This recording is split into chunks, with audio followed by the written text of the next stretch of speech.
Welcome to the Cormac McCarthy Underground, a video podcast response to the snootery and boring nature of academia. We explore eccentric ideas and perspectives on Cormac McCarthy with guests that aren't afraid to go outside of the box. And today we are joined by Shane Harrington, the frontman for the punk band Cinemartyr. And Shane is a regular commenter on the channel and loves Cormac McCarthy. 80% of this podcast is on Cormac McCarthy. And some of the other topics we explore are creativity, hustle culture, and urban life. But we tie all that back to Cormac McCarthy. And Cinemartyr is going on a United States tour in a couple weeks. Dates are on the screen right now. And if they are coming to your city, you should first of all go out and hear some live music. It's good for the soul. And you can meet another Cormac McCarthy lover while having a great time. Shane is a super cool, down-to-earth guy. And if you're not into punk music, the concerts are so fun. So without any further ado, let's hop into some Cormac McCarthy talk. What is up, everyone? Let us welcome Shane Harrington to the Cormac McCarthy Underground. We're here to talk about Cormac McCarthy and a few other things. But you moved to the States, I assume, to pursue your dream of music, right? Right. Yeah. And you chose New York City. So I want to ask you, we have Cormac McCarthy, an author that we both really love. And I want to hear your thoughts on his kind of reclusive attitude, because seemingly you moved to the hotspot of music. You are someone you have a ton of interviews out there with major magazines in your music genre. Like, you are going on a United States tour this summer. You're really putting yourself out there. Do you wish that you could be like a Cormac McCarthy and just play your music, or do you enjoy the social aspects? Do you think that has some benefit? Dude, yeah, if I had my way, I'd be in a log cabin in the woods and I would make stuff, I would put it out, and that would be that. Like, I don't know. I mean, the thing with music and the thing with the book world is, you go far, you do much better if you socialize, if you hobnob, if you go to the right parties, if you're really good at doing cocaine in bathrooms and all that stuff. I fucking hate parties. I hate going out. I hate all that stuff. So it's anxiety inducing. Like, I'm so excited for this tour we're doing, but it's just that constant battle between creating art and the responsibility you have, I guess, to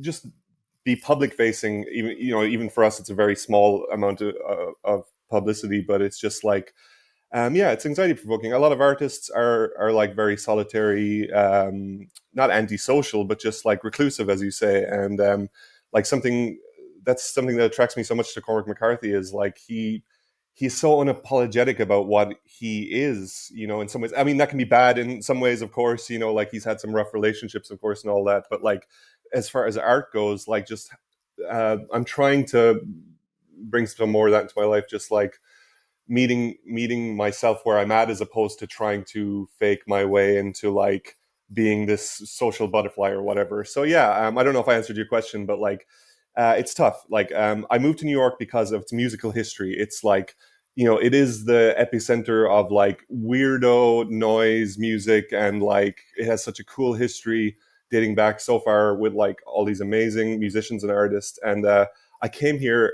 I studied art in Limerick, my hometown, and I came here on a trip for a week. And when I arrived here, like, it was my first time in America. I was just like, when I finish school, I'm moving here one way or the other. Just something about the city pulled me here, and I've been here 10 years now. It's a love-hate relationship. There are things I absolutely adore about this place. It has a magic to it that I haven't found anywhere else. But also it's tough. It's just tough for an artist. It's like, man, like, you got to pay your rent. You got to, like anywhere else in the world, but it's kind of on steroids here. And then there's this like immense hustle culture atmosphere that's just like permeates everything in your life here, and it's very easy to get like sucked into that. And you have to watch. It's like a constant training ground of like trying to retain yourself and be yourself the whole time. So it's exciting, and it's a mess, and it's fun. And the longer I stay here and the older I get, it's like I'm so interested and excited by like stability and like having a base of operations from where you can launch your art. And I don't know. Does that make sense?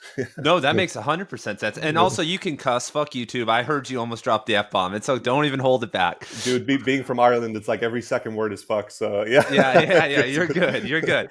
Well, actually, we'll unpack that. But something that came to my mind was, how does reading Cormac McCarthy in the Bronx, New York City feel? I mean, because his work really is very rural. Yeah. And especially like the books you've read, I mean, they're out mostly in the middle of nowhere. I mean, does that give you relief? Like, why were you first drawn to Cormac McCarthy's work? Yeah, dude. This tour that we've organized, like, it's ridiculous. We're like a DIY punk, noisy punk band, and we're doing a 10,000-mile tour, like, on no budget. It's like very by the seat of our pants. But I booked most of these places because I wanted to see them. Like, we're playing El Paso. Like, I don't care where the venue is. I mean, I love that the venue is having us, and it's amazing. But to me, I've been here a while now, and there's a lot of bad sentiment, negative sentiment around the States or whatever. Like, that's just the atmosphere that's prevailing. But like, this is such a friggin' beautiful country, and to me, as someone from Ireland, like small town, rainy ass Ireland, like the desert, the redwood forests, like middle America, like something as simple as a white picket fence is so exotic and other to me. Like our culture in Ireland is like, we all grew up on American TV, American literature, and I just have to go to those places. Reading Cormac McCarthy is a total escape when you're living in somewhere like the Bronx, where it's constantly noisy all the time. I first encountered him on everyone's least favorite book, The Road, when I was a teenager back in Ireland, and that was a great introduction to him. But I didn't really know about the scope, like how how much the desert, I guess, played a part, and like the backwoods kind of town, that kind of atmosphere was part of his overall oeuvre, I guess. Is that the word? And I discovered that afterwards. And yeah, I don't know. It's just it's like, it's so American to the point. It's like the American mythic atmosphere that is just like super attractive to me. I don't know. It's like, it's adventure, it's danger, it's bleak. It's just like super bleak, but then there are moments of awe and beauty, and all of that is just it's great to just delve into. And that's why I love your channel, dude, because there's very few people talking about, like, deep diving into some of this stuff. I'm not being super eloquent about it, but like that lifelong goal, or that lifelong immersion into the creative process, and like like the research he does on his work, like it's just so mind-blowing to me to not broadcast it, like to research something for like 10 years and to not be broadcasting it on TikTok every 5 minutes. That's like a lost art. It's like a lost way of life, and I feel like I need something like that to balance out life in like New York or something like that. 100%, because if you look at like his career, like, he didn't start making any money. He didn't make more than $10,000 per book that he would spend 10 years on for each one, at least 5 to 10 years on, until he was 60 years old. I mean, how much more do you got in the tank? How much more do you got in the tank, Shane? You got another 30 years of no success? Like, that is commitment. Dude, I mean, like, that totally does give me hope. And like, I'm prepared for like nothing to ever work out. That's kind of like, I'm always, like, I'm happy to do it with the worst in mind. I don't care what the result is. But like, it is so nice to read about someone who just stuck to their guns, I guess, or to follow someone who stuck to their guns, and it happened to work out. It's pretty fucking cool. But it also just goes to show that, like, you really want to be doing something for the love of it. That's it at the end of the day. Like, it's got to be for the right reasons, and it's got to be something that like absolutely enlivens you and fills you with joy, I guess. Yeah, and I've just thought of this. It's Cormac McCarthy. I mean, look at his work. I mean, I'm sure this guy is. I have to assume he's more of a pessimist than an optimist. Right. He's always talking about entropy. And, you always hear like law of attraction. We have to believe we're going to be successful. But this motherfucker just kept writing negative shit for 50 years. Yeah. And then he became successful. I mean, I guess, he's the anti-hero, of the writing world. Yeah, totally. I think that's like, I was thinking about that last night before we chatted. I was like, Cormac McCarthy, like, how much of a pessimist, how much of an anti-humanist is he? is his writing for him, like, what if he's like a super jolly dude who's like really optimistic, but like his writing is a mental exercise where he gets to like delve into those worlds and just explore the bleakest of the bleak and then come back out, you know? I Yeah. wonder how much of that is in there, you know, like, or is it like really a core part of him where he's got this like, you know, underlying sense of like we're totally fucked, or, you know, is he carrying the fire secretly? I don't know, it's hard to tell. I think he's carrying the fire because I've Yeah, read like so many accounts. Like he'll be at like the Santa Fe Institute, and there'll be like a 19-year-old intern there, and they'll talk to him for 3 hours just about right. random stuff. And like if you hate the world, you're not going to do that. You're going to be like, "Who's this guy?" But like he Yeah, just is a nice guy supposedly. So you yeah, know. yeah. But I do know. I mean, I'm sure you know the types like those artists, and they're like the kindest person. And you look at their work, you're like, "Who the fuck is this?" I mean, Yeah, even yeah. you. I mean, you're like your Lazaretto music video. I mean, you have like meat all over you, and you're like, "Look at Right. you smiling right now." That's a that's a different side. Right. Yeah, I mean, art kind of gives you that that avenue of exploration, I guess. Like there's something about like even the road, just like, or Blood Meridian, just like reading about the bleakest of bleak events, and knowing that that life is like that often and can be like that, and you experience it in your own way. But it gives you a moment to stand outside it and like view it from afar a little bit and to integrate it. I mean, not to sound cheesy, but it is, I guess, a type of self therapy. You know, like you get to go a little third person on something that is usually too traumatic in the moment, and then in that way, art becomes a way of dealing with life. So there's that aspect too. How did Cormac McCarthy has Cormac McCarthy influenced your music at all? I mean, you had told me that. How's that Yeah, connected?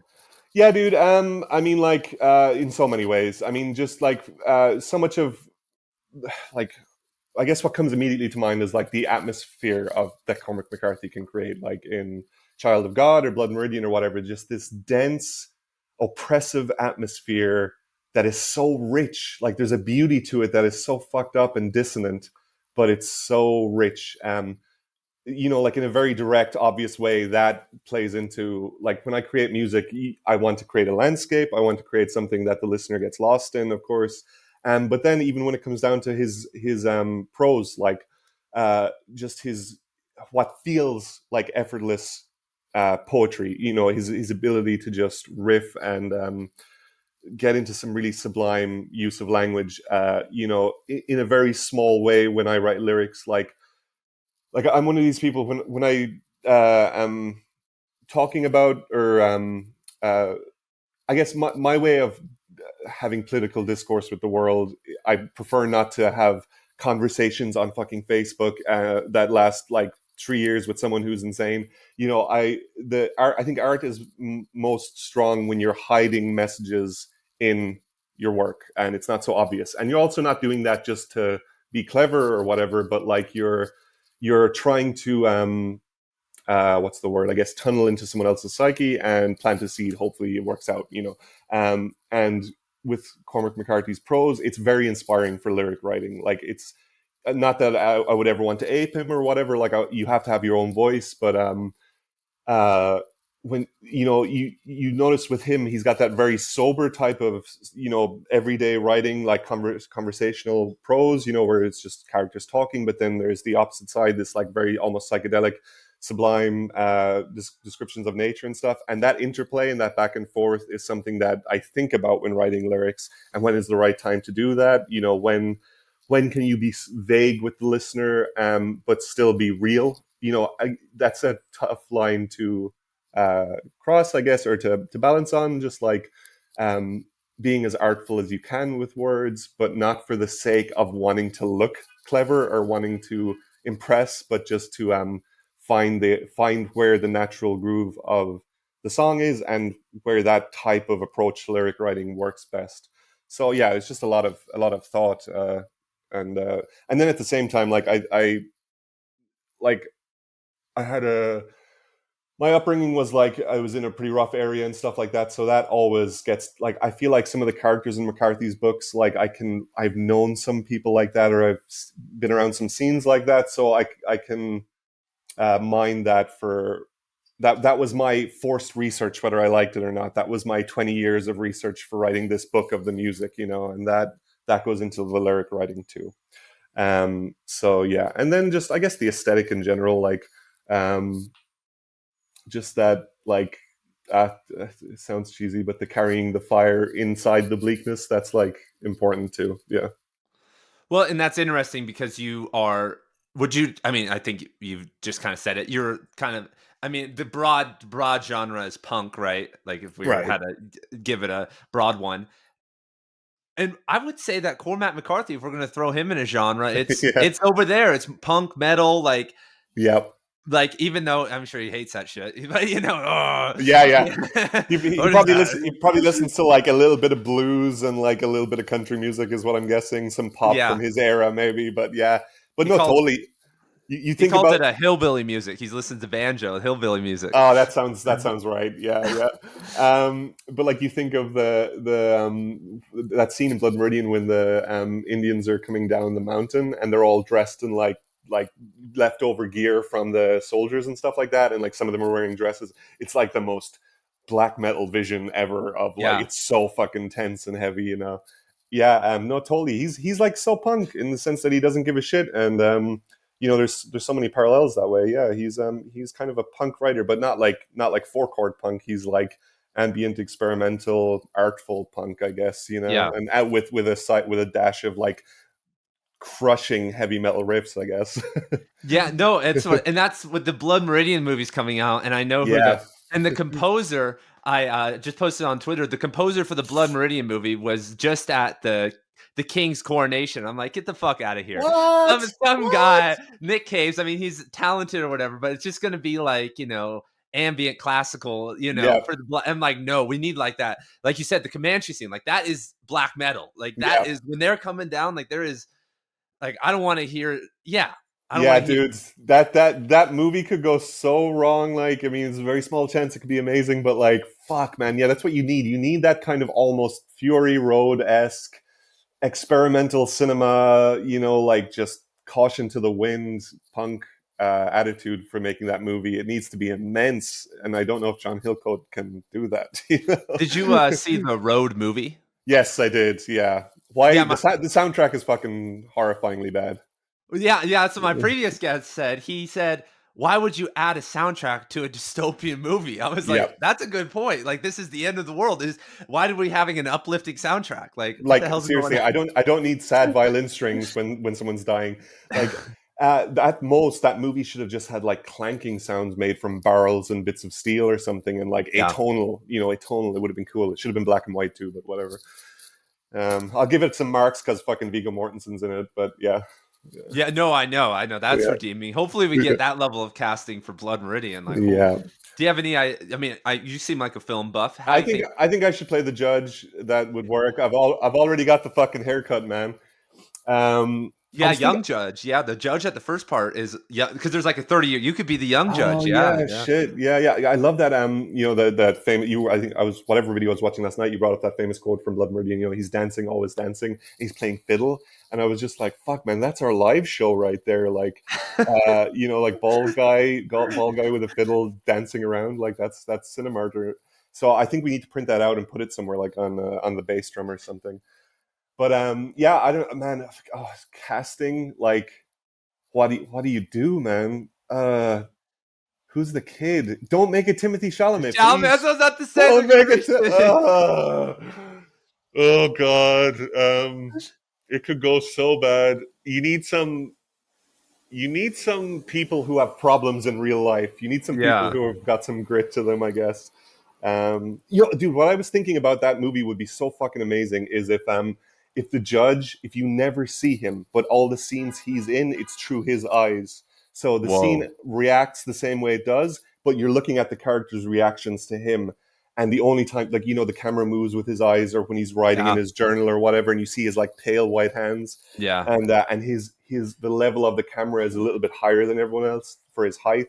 But then the one time you do see him is the bathroom scene at the end, and it's like for a split second. Yeah.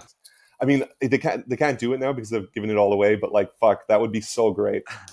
I mean, I'm the only guy talking about this. Cormac McCarthy, he Yeah, has a younger son that's an executive producer on this. I'm sure is going to be the one because Cormac's 90 who's like helping things along. So I'm like, right. he's got to be fucking watching. This kid watches YouTube. Every kid Yes. watches YouTube, and he's going to be the exec.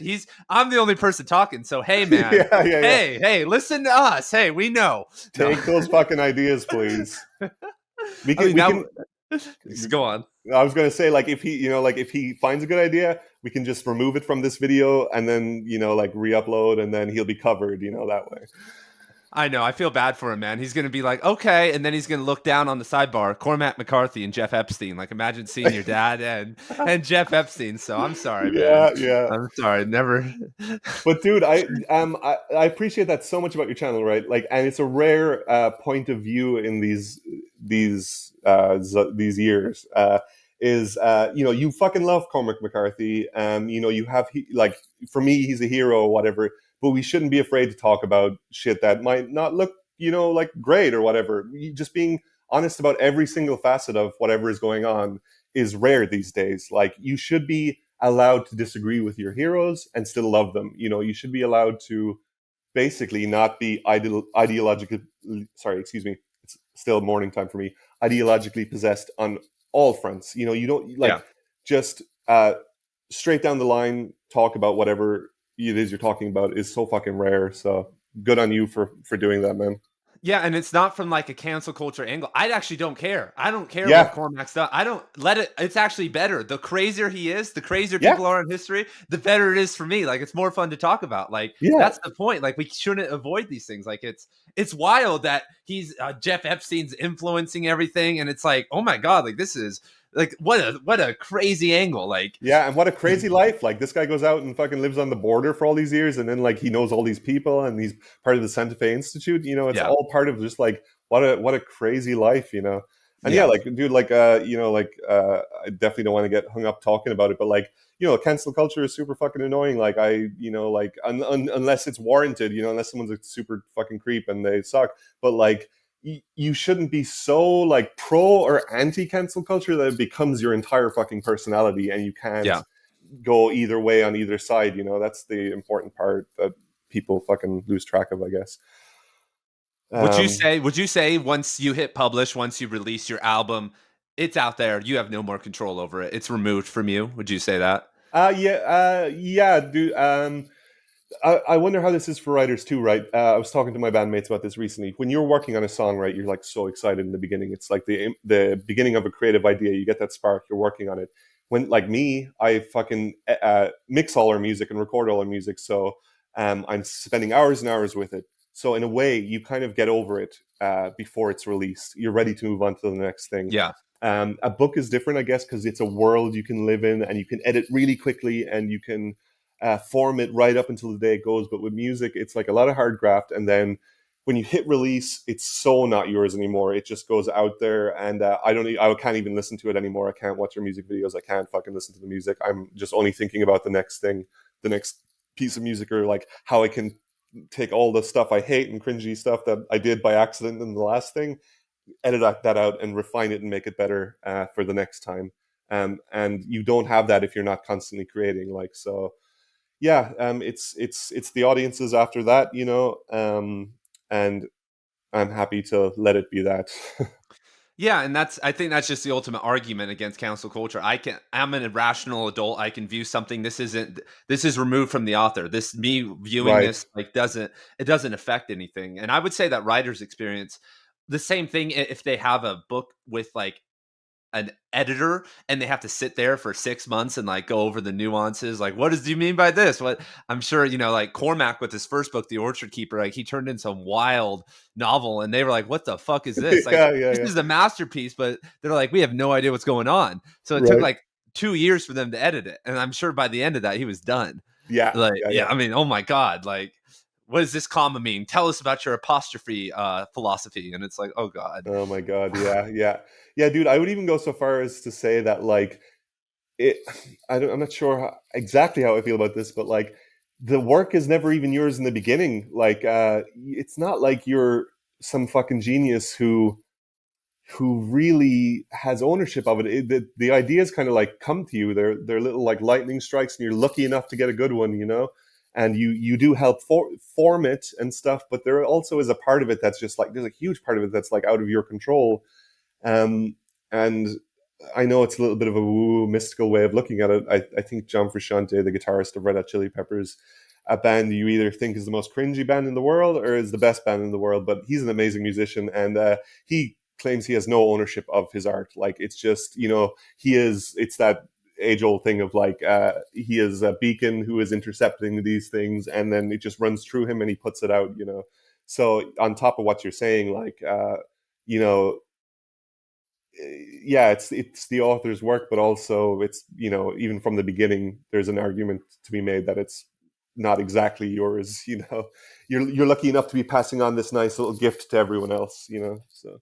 Yeah, I would say for an artist, longevity and just peace of mind, like taking that creative ether angle, it's coming down through me and I'm getting the muse, whatever you want to call it. Because people, artists, writers who I feel like try to own it too much, they don't have the longevity, because like a Cormac, he doesn't plot his novels. He just comes up with these ideas, and in the first draft or two just is like, you know, spilling ideas out, then uses his crazy rational mind to like, you know, make it better. But if you are connected to it, then you're connected to the outcome, and there's expectations and there's pressure and there's all these things riding on you. And I feel like that's terrible, you know, if you have all that on you. Yeah, if your self-worth is completely tied up in like how well your work does or what people say about it, like it's a little bit of a zing and it's a little bit of a rush, like a serotonin rush when someone says something nice. That's beautiful, but like, I know it's very unattractive. Like, I know artists who are like super egoic about their work and like really like, yeah, I fucking did that. I mean, like, some of that's fine. It can be cool if you're like, you've been starved for any attention your whole life, and finally you're getting some attention. I can understand the desire to be like that, but like, just like owning it so hard and being like, so like, yes, I did that, now I deserve praise. Yeah, there's no longevity in that. And there's just so much like mental turmoil. Like, if you're creating because you fucking love the act of creating, you're really lucky. Like, you know, I wasn't always there, but like, once you figure that out, it's beautiful. Like, you know, it's rough being like too tied to it, in the sense that, yeah, your whole sense of self is dependent on it, you know. Yeah, I mean, and we're lucky. Like when I look at earlier in my life, I had like aspirations to like be a professional athlete or like do these random things, and like that has a cap. But like with writing and music and speaking and even reading, thinking, like you could do that until your brain goes down. You know, Yeah, you could, to the end of your life. You could yeah, get better at it. I mean, look at Cormac with the Passenger. Like he's continuing to progress and yeah. explore and do new things. And I just feel like that's so awesome. And like, that's one of the reasons that everyone should be into art, even if you're not someone like you who's out there on a United States tour. It's just like, wow, this is something I can grow with for decades and decades, you know? Yeah, it says a lot about the act of writing above all other art forms, just how long you can do it. You know, it's kind of interesting. Like, yeah, you can't be a UFC fighter up until like 34, you know. You could be a golfer until you're like 60 and your back gives out. You know, you can make music up until you go, but even that I think drops off a little bit because it's physical, you know. You can do it a long time. Obviously, there are old people who do it, but like, yeah, your brain really with writing, it's beautiful. Like, I mean, Yeah. I take so much solace in the fact that if I lost my fucking legs, if I couldn't tour anymore, I can always just sit in a room and just write. You know, even if no one Yeah. sees it, it's a really beautiful thing. So yeah, no, I totally agree with that. Yeah, Yeah, that's something big messaging like on the channel. Cause like, yeah, musicians usually they kind of fall off. Like there's not that many musicians you see. Like sometimes you see them, maybe more in like the really obsessed ones, like classical composers and right. whatnot, who kind of they're really in it. Yeah, Uh, and that's maybe because they have nothing. They're like, I'm sure they're like in it. They're like, that's everything. Yeah. it's Tar. Yeah. What's her name? The recent movie that came out, the classical Oh musician. yeah. Yeah, Yeah. Tar. Yeah. She's like obsessed. It's in that world. But yeah, totally. Also, you were saying musicians. Yeah. Oh, sorry. The other example I would say is like, or else you're the guy from Rolling Stones. What's his name? Because you can have all this stuff around you. You can have like a personal trainer, and you can have like all the green juices in the world and like Yeah. IV nutrients that will keep you on stage until you're 90. So that's also a possibility for musicians. But yeah, Yeah, Mick Jagger running around still. exactly. Jesus. Yeah. Jesus. Yeah, but yeah, dude, I get that from your channel. The idea of like the long term and the kind of anti hustle culture vibe, or at least the anti like instant gratification vibe. Like the creative process is like a long term thing, and the word long term, like the concept of long term engagement, is just like shrinking and shrinking in this world, and it's to the point that like when you actually engage in it now, it feels like this really foreign, beautiful, unusual thing, you know? Yeah, no, I know, man, because Yeah. that's what I'm trying to do with my channel. Because I'm like, dude, I see random idiots, start booktube channels, and they're like, and they play the likable card, and they do, make it big. I'm sure you see it with musicians all the Yeah. time. And you have to be there and be like, wait, calm down. But it's hard Yes. because you're sitting there, and I think you probably work a job. Do you work a job usually? Oh yeah, yeah. I Yeah. have a day job. Yeah, Yeah, yeah, me too. And I'm like, yeah, oh my God, do I have to do this? How much longer? You yeah. know, it's Yeah, hard. I don't think you'll ever get rid of the little tinge of annoyance, especially when you see an idiot doing something that isn't not. You see an idiot doing something not very well. They're doing it not well, but also they're getting lauded for it, and they're getting lots of success. You're like, that's a natural human reaction to be like, oh man, fuck that guy. But also, that's the thing. You keep the focus on your side of the street and what you're doing, and think about the long term, and Yeah. just be immersed in the process. Sometimes it just takes a second to go back to that. Yeah, I mean, because we're in the dying arts, man. I mean, the writing world, the book world dying, the punk world, no offense. I mean, it's Oh, shrinking. For dude, like yeah, this feels like a frontier trip for us. Like we used to know so many bands that toured all the time. It's like we feel like we're one of the last very, like DIY bands to do some like a 10,000 mile trip of the States. It's like, yeah, yeah, you're totally right. It's dying. I mean, everything's becoming insular. Everything's becoming like make art from your laptop in your room. It's Death Stranding. It's the Hideo Kojima game. yeah. No, I know. It's sad, because Yeah. I mean, I've been into punk music since I was young, and I remember like just the amount of tours. Like, I grew up in Las Vegas, like pretty big hotspot, and just the amount of less bands coming through is just sad. I mean, it's Yeah. once or twice a year if you get lucky. Now I'm like, this is a major. Like, it was like once a month at some point, like a Yeah. while. Yeah. So Yeah, dude, and and this is the fucking annoying optimist in me that looks at that situation and goes, "Well, it just means it's more special when you do it." Then, yeah. it actually the horror of that creates an opportunity for it to be even wilder to do it. So it sucks, but also it's like I feel lucky to still to be immersed in that world or to yeah. Are you an optimist when it comes to the impact that you can make? When you look at like Cinemartyr and like what you can do, how big do you dream, Shane? Uh, so okay, the first band I ever growing up in Ireland, right? Fucking gray ass, like shitty ass, fucking crime ridden hellhole of a town. I grew up in Limerick. Sorry to anyone who's living there now who might see this. Like, it's a fucking amazing place. There's amazing people there. Some bad people dragged it down, and nowadays it's a much better. But growing up, it was fucking rough and shitty. We didn't, I didn't see a band until I was like 13 or something, and then this one day, this band from Washington D.C., so exotic for us, called Fugazi, came to town, Oh and shit. I was like, "Who the fuck's Fugazi?" I was like, "I better see them because like this is pre Bush, when people still loved America. It was like we got to go see them because they're American." And I remember standing outside the venue, and for the first time, I could hear a bass drum being sound checked in the venue, and it was like reverberating in my chest, in my heart, basically. And it was scary. I was like, "What's going to go on inside this room with this loud music?" And it was like a mind blowing experience. We all formed bands the next day.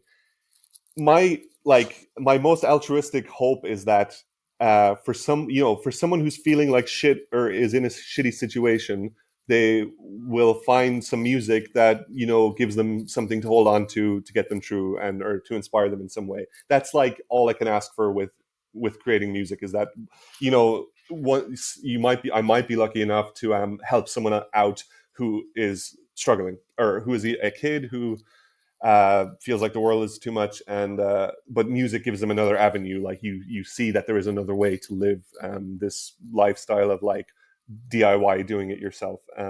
So that's that. But then also, of course, there is a part of me that's like, fuck, man, I'd love to play Coachella and just like never have to worry about paying my bills again and have a fucking studio in my house and to be touring for the rest of my life. That would be amazing. But I have no like illusions that that's ever going to work out. You know, I'm not. Yeah.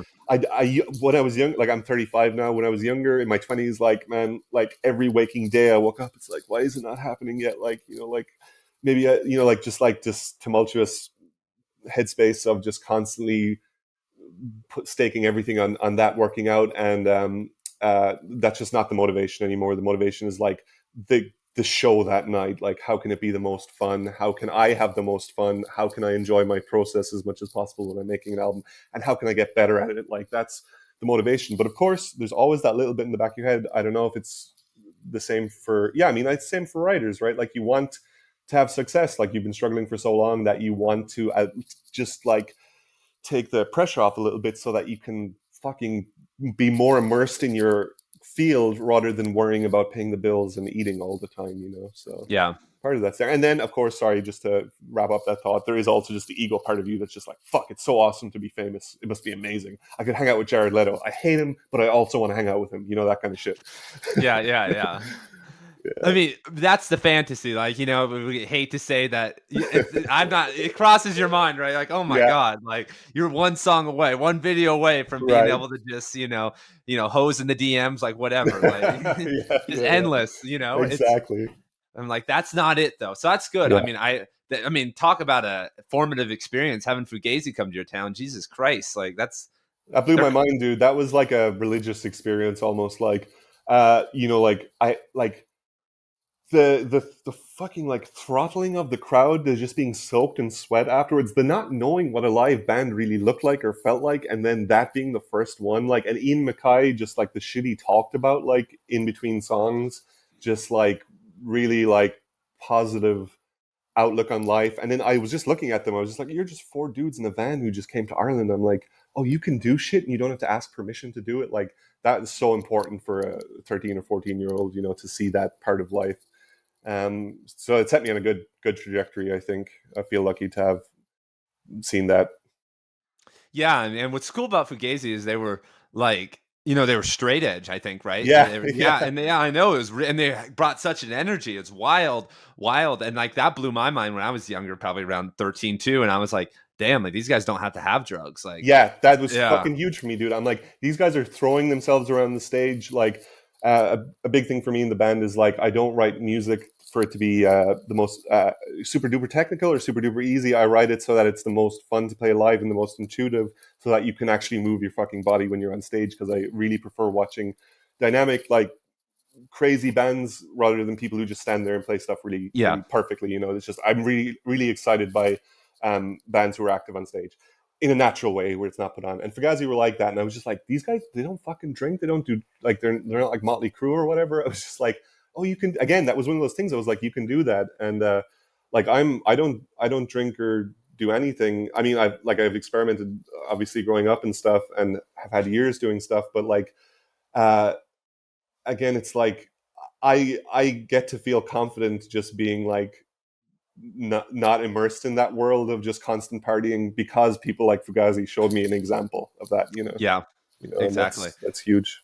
And a lot of writers, like I think that's another part of longevity for writers. I mean, look at Cormac McCarthy gave up drinking at some point early in his career, decades, like probably 50 years ago at least. And that he said writers can't be drinkers, like if you want to actually do it. And that's so awesome. I didn't know that. I assumed he drank whiskey every day for some reason. Yeah, right. Like he assumed he's some moonshiner, but yeah, like really early on, before even Blood Meridian, he was off of it. Yeah. I mean, because to sit down and if you just think about like his outlook on knowledge of physics and all that, you can't. That's a lot to be juggling in your brain, man. Like, hear that guy talk, you're like, dude, this guy's way too smart. Like, not to sound like again, sorry, I'm still waking up, but like, not to sound cheesy, but like, you get drunk on that stuff, that becomes your fucking alcohol, you know, like, that's exciting for him. Like, sitting down and talking with the physicists at Santa Fe, that's like, that's, you know, that's why he's part of the reason why he's there. That's like something that excites him. And you stay like, you stay sober long enough, and you stay without drugs, you just get so like turned on by other things, you know. And it's sustainable. Then it's fucking sustainable, which is beautiful. You don't have a Yeah. hangover, which is nice. I'm not preaching like fucking go party. I love like Yeah. but I'm just saying there is another side to it too, which is great. Well, and but almost every great artist at one point in their life, Cormac McCarthy included, did psychedelics, smoked Yeah, weed, yeah, got drunk. But the ones that make it at some point, maybe they don't go completely sober, but they learn to manage it, or yeah. you're just going to wash out. I mean, it's Well, just, or yeah. Yeah, Alan Watts had a great quote, which was, "If you get the message, hang up the phone." And I thought that was so great. Like I remember doing salvia in art school, and like, Oh God. the first time I was like, "This is a fucking like, what the fuck is the world? I didn't even know this part of my psyche existed. Like, is it even my psyche? Blah blah blah blah." And then the second time I was like, "This is cool. This is interesting." And then the third time was like bad vibes. I was like, "Okay, I Yeah. shouldn't do this anymore," you know. Yeah. So, but not that every drug experience has been like that for me, but like, there is something to like not abusing certain like psychedelics, I guess, and like you can just smoke weed your entire life and not make any. I'm kind of rambling. Sorry, I'll stop there because No, I mean, I'll start sounding preachy. well, no, it's true. I mean, it's not, it sounds bad, but like, Yeah, bro, I know so many guys who smoke weed and they don't do anything. I mean, it's true. yeah, I mean, if you get super high every single day, you're going to have to pull up a massive amount of more willpower to get all of it done. You could do it. People do it all the time. But in general, if yeah, you're needing that, like to accomplish things in life, especially if you're a person like you and I who are on this grind, it takes a lot of willpower. You're going to need all the energy that you can get. If you're working a day job too, like it's going to be a lot. yeah. Don't have space. Don't have time for that, man.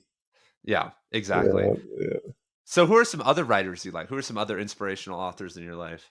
Well, Not fiction, nonfiction, whoever. right, yeah. The first writer that ever blew my mind was Robert M. Pirsig, Zen and the Art of Motorcycle Maintenance. I Yeah, read I that love one. that one. Yeah. Oh man, yeah, I read that when I was pretty young and didn't get most of it, and I think I've read it like 3 times since. But that one always comes up in my mind as just like, oh, so beautiful. Who I like else? in that one.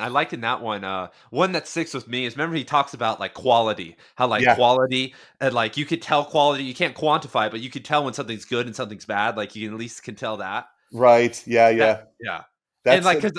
because I'm always in with these fucking book talkers. They're like, "Oh, everyone has an opinion." I was like, "No, this book is bad. Like, Yeah, yeah, yeah, yeah. like this is bad. Like, no, shut Dude, up." it's like you got to be careful nowadays. It's like you're saying something is objectively good. Oh, you're the problem, you know? I know. Yeah, Dude, objective. I'm like, guys, the whole reason that we brought subjectivity, like being able to look at the word subjectively, doesn't mean that we can't look at it objectively too. yeah, Oh yeah, my God. exactly. Yeah, it's almost like it's Jesus. both things. It Yeah, is. yeah, Yeah, exactly. yeah, Jesus. yeah. It's rough. It's rough, man. I like, yeah. Oh, Jesus. Who else, man? I've been on such a Cormac McCarthy kick. I can't even like think of other writers. I'm reading Leaving Las Vegas at the moment. I forget the name of the author who wrote that. It's you talking about bleak, dude. That book is about a guy who decides to kill himself, but he decides to do it by just going to Las Vegas and using all his savings and drinking himself to death. Yep. So that's yeah, I don't know, I'm really attracted to bleak literature, I guess. And then I don't know, I guess another reason that I'm attracted to Cormac McCarthy is just like I read a lot of science and physics and stuff like that. um and that, like, that side of things. I used to just not read any fiction at all. I used to be a just complete nonfiction reader. But yeah, So yeah, it's what did kind you of like think when of the Passenger? That like brought science and fiction together. yeah, dude. So yeah, The Passenger is fucking, the last half or the last third is fucking beautiful. I think it's like immense and so perfect and lovely. I did have a little bit of a like love-hate relationship with it in the beginning. I was kind of a little bit like, really, like 80 or whatever, like 40 years to make this book. But I Yeah, feel yeah, like, yeah. yeah, I feel like I need to go back and read it again to really appreciate it, because I had so much expectation going into it. Like, this might be his last book. This is his Yeah. magnum opus, you know. But once he goes to the tower, and like when he's living on the beach and all that stuff, that's like really beautiful. I there was also just this like nagging thing in my head, which was like, dude, like like like make a fucking move, like change your identity or don't, like, you know, like these people might kill you, you know, or they might not. Like it was that vagueness of like him just kind of wandering around that I was like, do something, but whatever, maybe that was just me. The other thing about it too was like I always feel like Cormac's sober writing and like just like normal conversational writing between characters, and then versus his super poetic sublime writing, they always merge really naturally, and it's beautiful when that happens. And he toes that line really nicely. I felt in this, the character that hangs out with them in the bar that talks like the Cormac McCarthy character, that's that super eloquent guy, I can't remember his name, but it felt a little jarring when you would see all these like these like blue collar workers just talking about whatever, and then this guy would come in super poetic. It almost felt a little bit like Cormac was like, look, I can still do this, you know, like this is don't worry, don't forget, I got this guy. I thought he was a little bit jarring, but those are like minor gripes. Overall, it was like a beautiful read, and super cool. I need to give myself a little bit of a break before I read Stella Maris. I am going to do that. In the meantime, I'm going to read. I just ordered Suttree, so after leaving Las Vegas, it's Suttree, and I'm excited to get into that. But Yeah, you'll love Suttree. I mean, it's a wild one. I mean, it's a it's like the masterpiece of his Southern novels. It's like a mix of everything. And it's like him just firing on all cylinders. It's hard. He's got, I mean, like The Passenger. I mean, he does similar stuff there. Like in The Passenger, you know, when I was reading, I was like, oh God, like Cormac's getting old and grumpy. And you had to like tell us about Vietnam and JFK. Like it's like your grandpa. He has to tell you, gotta get World War II in. And but yeah, Suttree is like you're gonna die, man, because it's like the biggest host of crazy characters. Like it's just that's the whole book. It's just wacky beautiful characters. It's just and I know so little about it that makes it very exciting. I'm like, I just know the bare minimum. I'm like, I'm just gonna live in this book. I'm gonna take it on tour, and just that's gonna be the tour book, you know. That will be a good one, because it's you'll like that. Yeah, and The Passenger was and it's like I've been reading it and like studying. I'm making like a really long video on it, and it's one of those ones that rewards rereading, I would say. Which I hate to say that because like I hate rereading sometimes. Like, you got to reread it. It's like, no.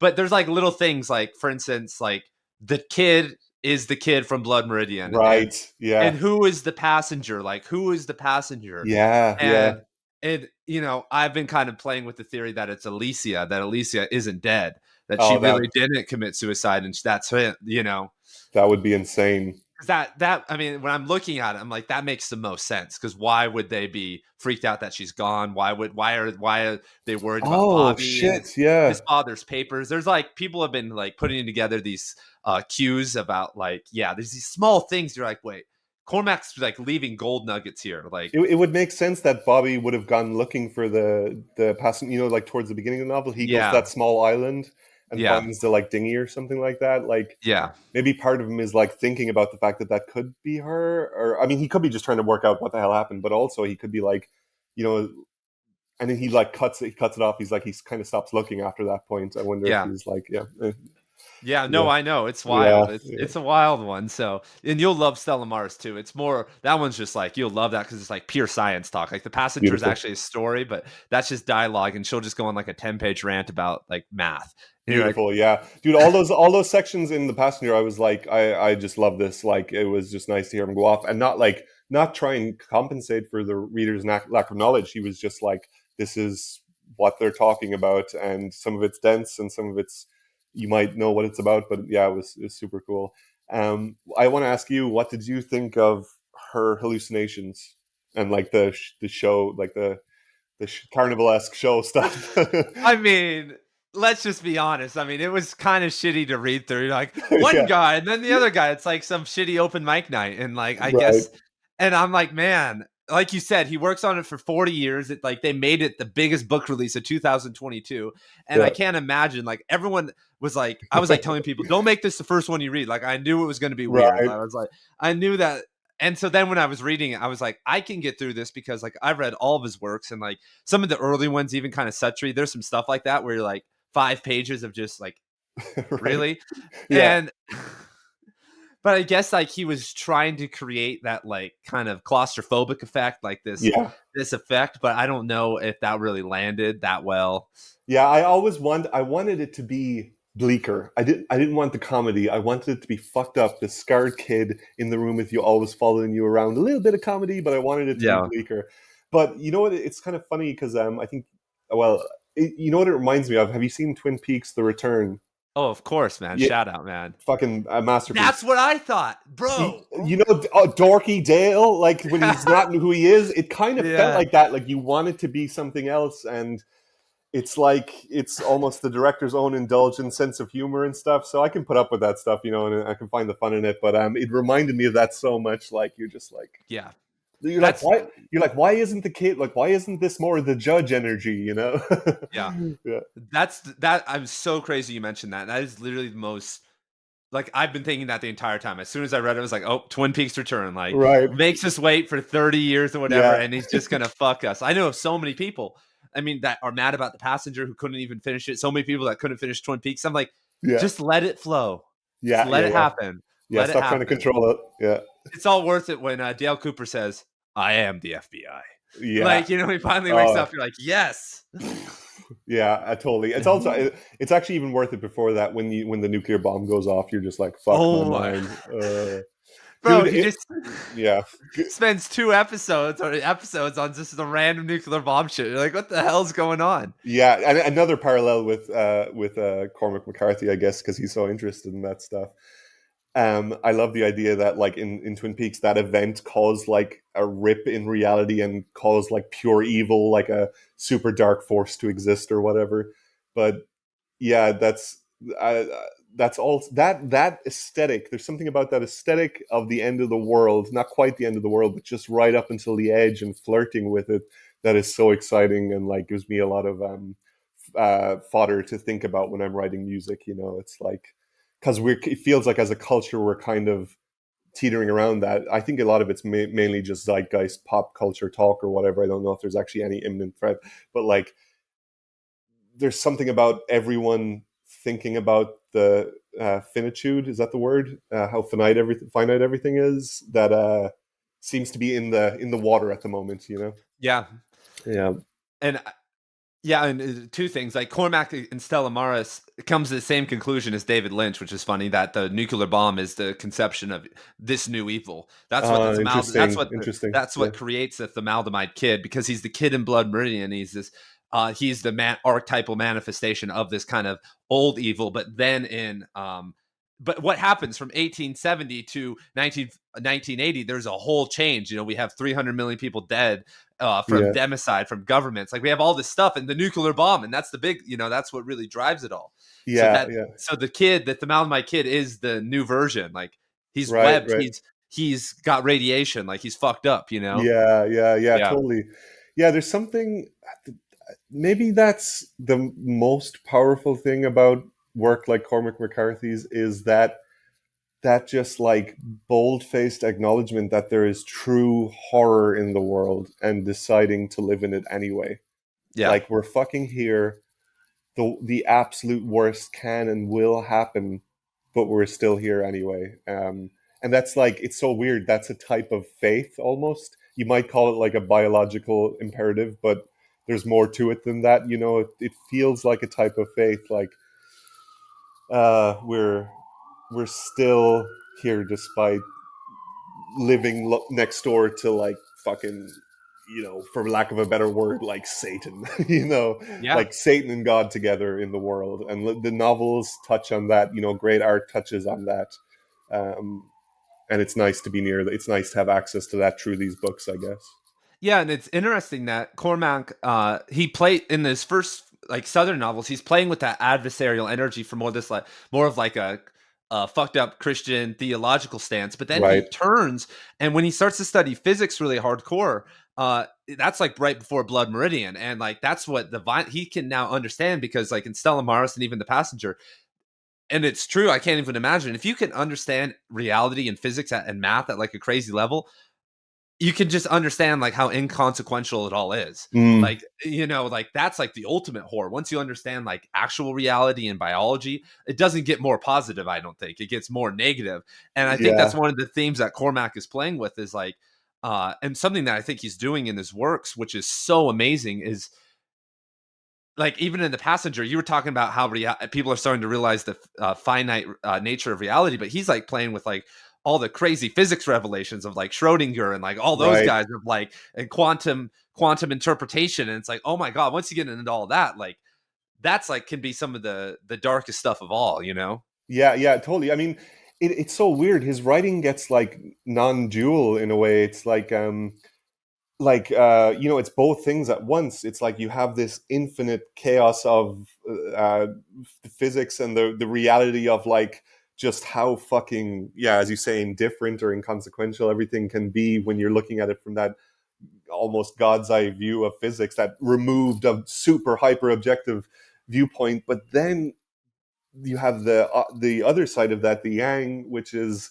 how miraculous it is to fucking sit on a porch and eat a Twinkie. It's like the Yeah, special moment. It's like yeah, despite all the indifference and chaos of quantum mechanics, there's like moments of beauty in this vast sea of darkness. And yeah, yeah, kind of both of those things live together, I guess, in that. But yeah, dude, I mean, like the more you read, I mean, it does weird things to the human brain, I feel like. I mean, like most of the books I read on physics or whatever it may be, it's like something happens to your brain as you're because it takes you. I don't get all of it, but like the things you do get like spark weird feelings in your brain to the point you're like, oh, like it's almost a dissociative feeling, which you can kind of map onto like Advaita Vedanta or something like that, like the more the non what is it, God centered, like the non Christian religions like Hinduism or something like that. Like there's this kind of overlap there of like everything is one or everything is nothing or everything is one and nothing both at the same time, and the physics starts bleeding into that.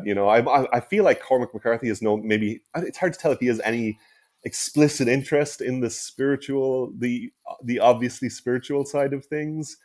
Is he completely led by the physics and stuff like that, or does he just not name it, or does he, not, is he not too precious about it? I don't know, but like for as a reader or as a person engaging in that stuff, it feels like there eventually the worlds start bleeding together. The objective exactly. and narrative worlds. Well, it's funny. I just what you're saying remind me of. I think you said this in an interview that your band is based off you said like describe the band. You said like entropy. Oh right, fighting Am again. I- Fight. It's actually, You yeah, get for it. me. So look, okay, punk music, right? Punk music is always a fuck you to what's whatever you want to be it to be a fuck you to. Entropy is like this fact that is just terrifying. There's just the increase in complexity in the world and everything falling apart. Blah blah blah blah blah. But like we're a pocket. We Our existence is almost a pocket against that. In the grand scheme of things, it doesn't matter. But it like our life isn't lived in the grand scheme of things. It's lived in the human uh, experience. And you know, deciding to say fuck you to entropy, I guess that's like my elevator pitch for my band is like, like, yeah, I'm gonna fucking die, things are bleak, whatever, but like while I'm here, I'm going to like immerse myself in as much art as possible and be as alive as I can be with all my neuroses and mental health issues and all that stuff. um, I'm going to choose to say fuck you to everything falling apart, no matter how ill-advised that is. Yeah. And that's some sort of like spiritual version of punk, I guess. Yeah, and I think that aligns. I mean, you were asking if Cormac McCarthy is spiritual. I don't think he shows it because now he's with the cool kids and doing science. Yeah, And yeah, that is like, I think that's not to do psychoanalysis, but like his earlier, like, got to be, he's born in 1930, got to be a man. You know what I mean? That yeah, yeah, man things, but like judging from who he's read, I mean, I've researched all of his influence. He's read all of it. He's read right. all the pagan stuff. Like, and you look at his Oh, work, like really? he's into it all. He's read all the postmodernists. Like, he Yeah, knows about it all. He's into it, but like, he can't say that. Like, I don't think he can. yeah, He likes to play pool and hang out. Like, he's not going yeah. to be bringing up, all that with his friend circle. Really, I don't think is like, Yeah, yeah. So it's things he keeps with the ladies, Totally, and Pillow yeah, talk. yeah, right, right. For the next wife he'll divorce, he tells her. But I think that also, my impression from Cormac McCarthy is like, even if he has a theory or if he thinks about these things, he won't name it. Like, even to himself, like it will be more of a interest and a curiosity about the world, and he'd be like, "Oh, look, that thing is there." I don't think he'll fall in with a trend or a prescribed notion of what that spiritual thing might be. That's just my guess about him. He seems more of the curious, like, oh, that's interesting type, rather than Yeah. I'm going to put a name on it and define it super hard. Well, that's his whole. That's why he won't talk about his work. What do you? I mean, I should have. That should have been connected to this question at the start. But do you feel weird, like you go, hey, this is, we're talking about your music right now, or like you do these interviews? Do you feel like by naming it, by talking about it, by describing it, by adding an elevator pitch to it, you take away some of the power from it? I think you have to be super careful, and that it goes like, I mean, I know you're a writer as well, like, and I'm curious if you think the same thing, but like you do have to be super careful. I was a little bit more sleepy in the beginning of this interview, and I feel like I over-explained. Yeah, I over-explained something about my work. Oh yeah, putting political messages into my work. I feel like right now I regret saying that because I'm like, that's not the motivation for making my fucking work, and I don't want to like put something out there where it's like, oh, there's a secret message in this and you have to find it. That's not it. That sometimes happens or whatever. But yeah, I take the David Lynch approach and the Cormac McCarthy approach. I'm happy to like. I love. It's so fun. It's like I'm just delighted that anyone would care to have a conversation about the creative process and what we do. But I don't think. I think bad art is usually like, I'm going to make a metaphor of something and I'm going to wrap it in a nice bow and present it to you. Go figure it out. Like, that's so fucking boring. I think it should be a little bit mysterious even to yourself.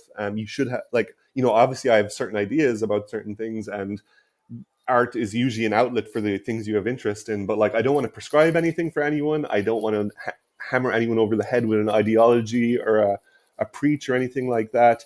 And yeah, you do kill art a little bit too much by talking about it, not because you're giving away your secrets or anything. It's just because you're talking too much about something that doesn't need to be talked about. It's Yeah. the fun of that. Like, art is art. It's not a fucking instruction manual. Read an instruction manual if you want to get like super duper clear instructions. Art, the joy of art is that like we allow ourselves in a utilitarian world to be like vague for a while, and like think in a more freely associative way. So yeah, it's a tricky tightrope because if you write a book or if you make music, it's like there is an element of you that wants to engage someone who might not be into your stuff. So you want to give a little bit and say the right things to accurately describe what you're shilling. But also you don't want to be like, this fucking Cinemartyr is about my childhood trauma and woe is me and the world is so hard to live in and politics is so fucked and like life is hard, blah blah blah blah. Because that's not even it at all. Like, sometimes I'm not even thinking about anything. Sometimes it's about I want to get away. Like, sometimes you want to get away from obvious, like, from themes in a way. You want to talk. You want to channel the broader experience of what life is in some way, and that's like more. It's more, the songs become more of a catalog of your attempt at that rather than a little package to share. Yeah, 100%. Because like at the start, right? Like if someone puts a YouTube comment down, I'm like, oh my god, someone cares. And like with you, you're like, oh, it's people finally. And Yeah. even Cormac McCarthy at the start of his career, he has all these interviews that were just found like a year ago, and they're from the start of his career when he was writing The Orchard Keeper and Outer Dark, and he was much more open. And because I feel like it's the local newspaper, someone Right. noticed me. Oh my god! But now he won't say a word about it. And yeah, I mean, I think that's what eventually happens. I think that's Yeah. the right way to go. You talk about it, but eventually it's like you have to let people find it and explore it without, and on this channel, that's what I'm trying to prevent doing, because like with literary criticism, that's like the main motivation for me on this channel. It's like I dropped out of grad school because I was like, I can't handle this fucking shit. Like all these fucking idiots, like they're going too deep. Like I Yeah. want to make this stuff actionable. I want to like make Yes. like the Yes. information fun and be able to use it for something. I don't want to get too meta or take it seriously or actually believe it, Yeah. because it kills the power of the work. Like when like yesterday, I sat down and I was working on something like a Cormac McCarthy video, but I just sat and read the entire book. I just reread The Orchard Keeper, and I didn't make the video. I was like, because Oh shit. I was just experiencing it. I was just like, Yeah. I'm not going to do this video today. Like, fuck that. I'm just Beautiful. gonna relax. And like that, it feels good. Like sitting and Yeah. making this video, sometimes it sucks having Yeah. to interpret everything. It's like, no, I'm not some interpreter all the time. Like, Right. Yeah. Yeah. Yeah. It's dude, that's a huge thing to notice. I think a lot of people don't even get the chance to notice that because their own mind won't let them see it sometimes. But yeah, man, it's like again, I guess that's an offshoot of hustle culture that you want to avoid, right? yeah. Like you said, living in New York City, like that must be terrible. I'm sorry that you're just hustle, hustle, hustle, hustle. In a way, it strengthens me because every time I say no to it, I'm like, fuck, man, despite this river fucking pushing me that way, I can learn to push against it, which is kind of exciting. I don't want to do it for my entire life. You know, sometime I want to move to like a quieter place, but like maybe if my wife will let us, or be excited by a place for the both of us. But yeah, man, yeah, it's weird. Like New York is a sharpening tool, I guess, but it's also like shut the fuck up. Like I love it and I hate it so much. What's the biggest hustle culture opportunity you think you've turned down, or like path you haven't taken? uh, I just should write simpler, more poppy songs. I should make some fucking, I should make some simple Yeah. beats, and I should have a vocal fry or whatever. Yeah, that opportunity's here, dude. If I make a certain type of music and I go to a few parties, I could do way better for myself. You know, I could do Yeah. way fucking better. But I'd be miserable and I'd be so stressed out, and my anxiety and depression would be so much worse.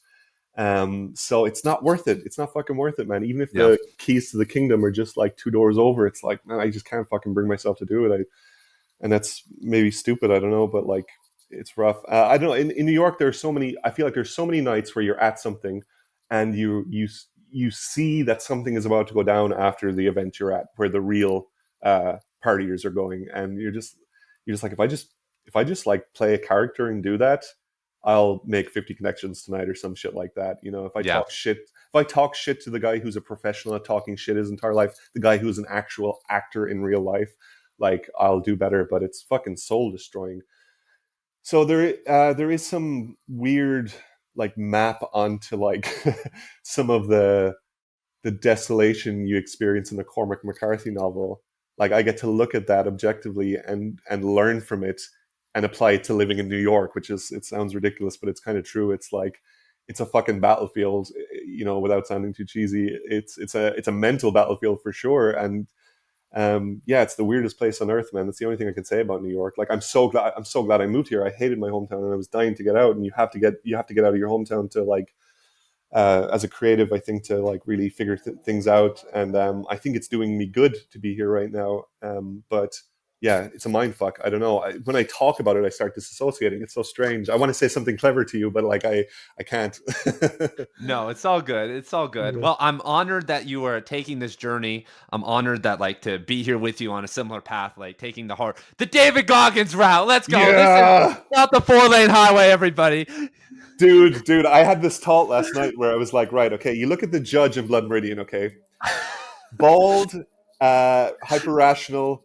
He's almost like that Lynchian figure of the embodiment of pure evil. Could you imagine what an inversion of that character would be? You know, like the good version of the judge. I'm just saying, in some form of media, what that would look like. Is that the Christian God? Is that the Godhead? You know, Yeah. is that Jesus? Is that Buddha? You know, whatever. Or is it just someone? But I was like, just in a comedic way, I'm just like, David Goggins is like 10% of that, you know. Yeah, yeah, yeah. It's kind of funny, you know. Just there's a little overlap there, but yeah, dude, it's so funny because I just look at your channel and I just really appreciate it. A lot of the reason I want to talk to you is because I'm like, it's rare that I can talk to someone that I actually fucking relate to, and you touch on a lot of things that I appreciate, and like, yeah, it's just interesting to talk about a reclusive writer, but then to talk about this guy who's like hyper hustle, almost like to an unhealthy degree. Yeah. But for the rest of us, we can watch it a little bit objectively and gain something good from it. Like Yeah. like I've just like, I don't watch his fucking videos all the time, but like I read both of his books, I've watched a few things, and it's made a huge difference to my life. Like I'm hyper wary of like gurus and like self-help culture and all that stuff, but like you can't deny sometimes some of it can be super fucking helpful. Like, Yeah, 100%. you know, And especially for our dude, the world is so negative. Like you Yeah. could go to New York City right now, walk around for 5 hours, and you would not get one positive piece of programming. Yeah. It would all be lack. This is advertising. You need this, you need that. Not one person, not one sign would say, Shane, you're the best, or you're the best, keep going. Everything's negative. Yep. And a lot of people in life, like even a lot of my friends, they're fucking negative. Like Yeah. I don't get anything positive. I'm like, dude, I need someone positive in my ear. Like, dude, I feel like we could talk about that for another day, but like that zeitgeist undercurrent of like nihilism and negativity and like loss, like that everyone is being sold, like it's a fucking product that people are being sold via just news outlets that need to make cash off their advertisers, so they write the worst version. The news might be bad, but they write the worst version of it as a clickbait headline. Like, we are just so inundated with it, and I feel so fucking bad for people, and I feel so sorry that is the way of things. Like, even some of my most upbeat friends are just like beaten down by it, and I'm just like, it's just not the way things are, really. I'm not saying things are rosy and glorious, but like, it's not the balanced view of things, and it's fucking miserable. Like, I don't know what point I'm making, but I'm just like, fuck, man, it's good to talk to someone who doesn't sees the other side of that. It's just it's rough, man. Especially in New York, it's like the fashionable way to be is to just be negative and miserable, and just to like assume that the world is going to end tomorrow. Like, even though the world has been ending every fucking day for the last 1,000 years, it's like, yeah, no, and you're 100% correct. And like, obviously New York, with everyone's attitude, when I was there, I was like, oh my God, like, this is hardcore. I love it. I couldn't stop laughing. I was like, holy shit. Like, geez, you guys go ham. Like, wow. Yeah. I need to borrow from you, dude. I need to remember to laugh at it more, I think. Yeah. Yeah. Some lady, I remember I was there, and like I'm in line, and some lady's complaining about her house, about her life. Oh, my family's dead. And I was like, why don't you leave? Why would I ever leave? I was like, what the fuck? I would never leave. I was like, what is wrong with you? It is a very effective cult. New York is a very effective cult. That is some serious Stockholm syndrome ass vibes. But no, I mean, and I only made that point because you were saying like you have to be weary of gurus, and like I'm really into yoga, like I'm Right. very, and like my whole messaging I run a yoga channel is like, don't get into this guru shit, but it's important. Like, it has to have that positivity, like, and that's just like what we were talking about earlier about not, and like if you can look at like it ties into the cancel culture point, you can view people and be separate from them. You can view their ideas and recycle them through you, and like people like are always like like my sister, she's always like, you're riding the dick, like you like riding Cormac McCarthy's dick all the time, you think he's gonna change. I'm like, no, I'm not, bro. I just like the guy. I may just wear his t-shirt everywhere, but come on. Yeah, see my Epstein video. I'm not riding his dick. Yeah, dude. It's also like, I mean, I don't want to belabor the point, but like, it's a fucking gradient. Like, not everyone is fucking Harvey Weinstein. It's like some people are assholes, and also like some people fucking change and become better people because they were assholes. It's just so obvious. It's fucking obvious.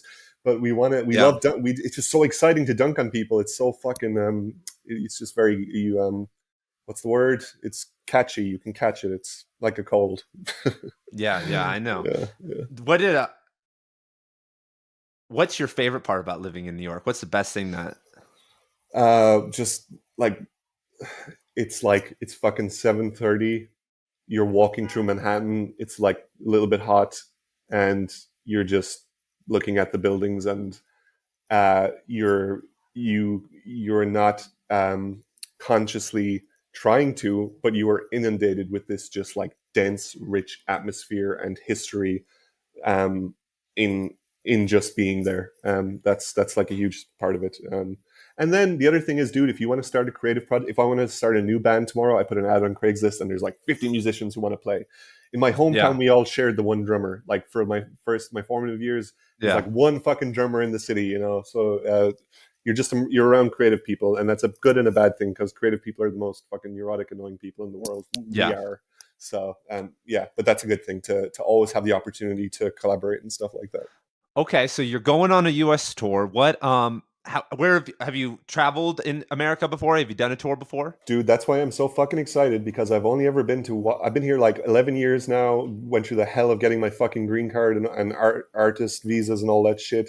But this is part of the reason we're doing this, just so I can fucking make up for lost time. So I've only been to like Washington, D.C. I've been in New York these entire decade, basically. I think I went to Washington, D.C. I think I went to New Hampshire once. So we're going we're doing a loop, like we're going Yeah, across I'm the seeing it bottom, right now. up Yeah. up the side, and then over a 3-day drive in the middle.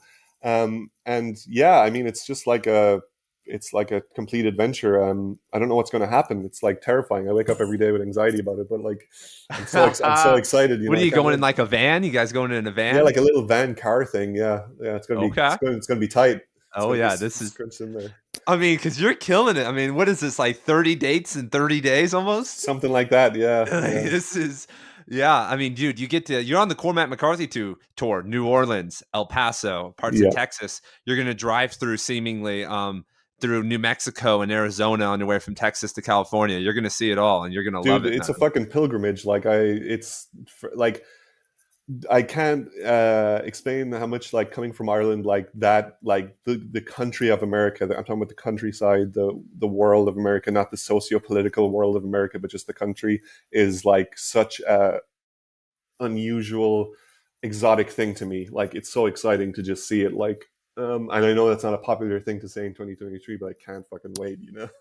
No, I know it's gonna be great. The best part is you're gonna see like so many different. You're gonna see like the hyper reality and the story of America, and like what Right? the weird threads that hold it together. Like in El Paso, I was in El Paso not too long ago, and I was like, "What the hell's going on here?" Yeah, Like, yeah, it was yeah. the weirdest group of people I've ever seen. I was like, Right? "Geez, it's Yeah. just different," you know. And you're gonna love it. I think your personality, and you're gonna. And I've watched some of your live videos, and bro, you guys are gonna show up, and people aren't gonna know what to think. I think you guys are gonna do really well. Like, That's the fun part, dude. Like, is showing up and not apologizing for the fact that you're a weirdo ass, loud ass punk band who just goes nuts on stage. That's To do that every night is like a fucking, it's like going to mass or something. I don't know.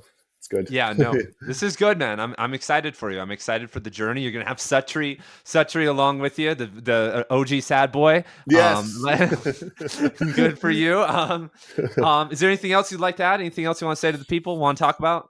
No, dude, just thanks very much for having me on. I hope there's like some value in this for people who are listening. And yeah, I really appreciate it. It's good to touch base with you and make your acquaintance. And I will apologize for how sleepy I was in the beginning and maybe ineloquent I was. And I think, like the passenger, it got better towards the latter half. So Hey, don't worry. yeah, I was out of it too, bro. I just woke cool. up. Like, I'm here. I'm here now. Let's go. Yes, Let's yes, go. yes. All right. So everyone, check out the Cinemartyr tour. I'll put the link down in the description below. Yeah, it looks like a lot of dates are probably coming to your town. Unfortunately, not coming to Vegas, but you'll come through next time. We'll see you Next there. time, No. dude, if you're a fucking Cormac McCarthy fan, or a fan of like weird, bleak, liminal spaces, or like a fan of the level design of The Last of Us Part 2, or you grew up on Metal Gear Solid, or you fucking love David Lynch, come down to the show. We'll have a Yeah. chat. I'll talk to you in my Irish accent that I will try and display more while on tour. Yeah, yeah. And everyone, like, it's so important to see live music. Like, if you have to get yourself out there. Like, I know we had, like, here we go. Promo, everyone. We've been in COVID for so long, everyone. And like, I mean, that shut everything down. And like, I've only been to maybe 10 shows since like all that happened. And like, I used to go to shows at least once a week. And like, it's so important to like really make that happen and like support artists, support people, whatever author, musician, whoever is in your town. Like, you'll meet cool people. Like, who's going to show up at a Cinemartyr show? You're going to like them. Like, if someone shows up, if they're there, they're going to like you, man. It's not going to be some fucking idiot. Like, if so, all right. So